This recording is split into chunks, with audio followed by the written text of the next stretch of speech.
India and Cyprus have upgraded bilateral relations to a strategic partnership and formed a joint task force to boost cooperation in infrastructure shipping and investment.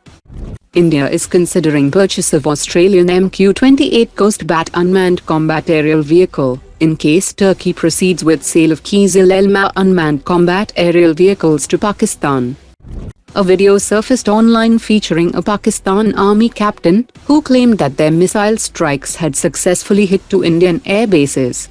The problem with the claim is that the two air bases he mentioned does not exist. Bengaluru-based Arctus Aerospace is developing HALE-class UAV capable of flying at 45,000 feet for 24 hours. The NIBE group has displayed its Suryastra rocket launcher systems, Kamikaze drones, and other defense platforms during the inauguration of its new defense manufacturing complex in Maharashtra.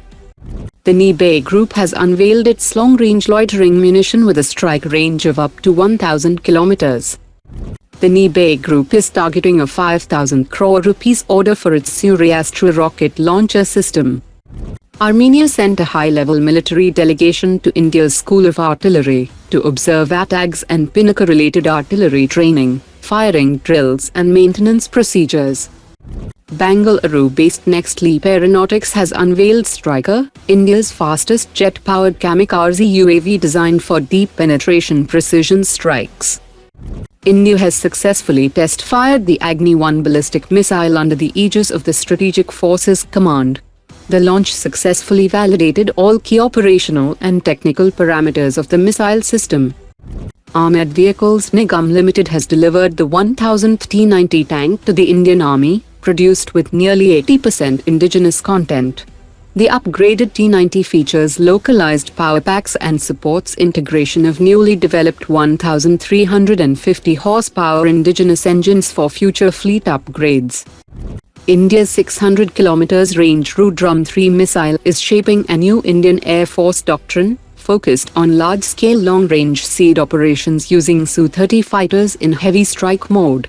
The aircraft is being configured to carry 4 Rudram-3 missiles for saturation attacks on enemy radars, command nodes, and air defense networks during the opening phase of conflict.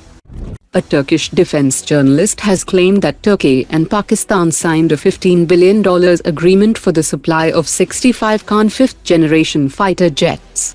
However, neither Pakistan nor Turkey has officially confirmed the deal, and defense observers caution that no formal government statement has yet validated the reported agreement.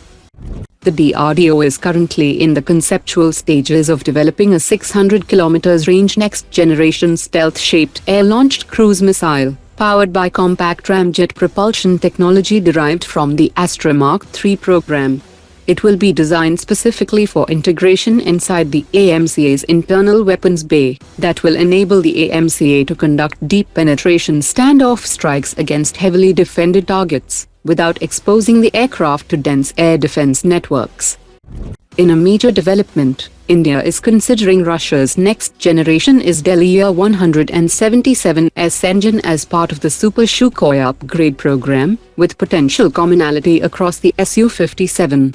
The Su-177S engine has already achieved success in flight trials on the Su-57, enabling sustained supercruise at Mach 2.0 without afterburner.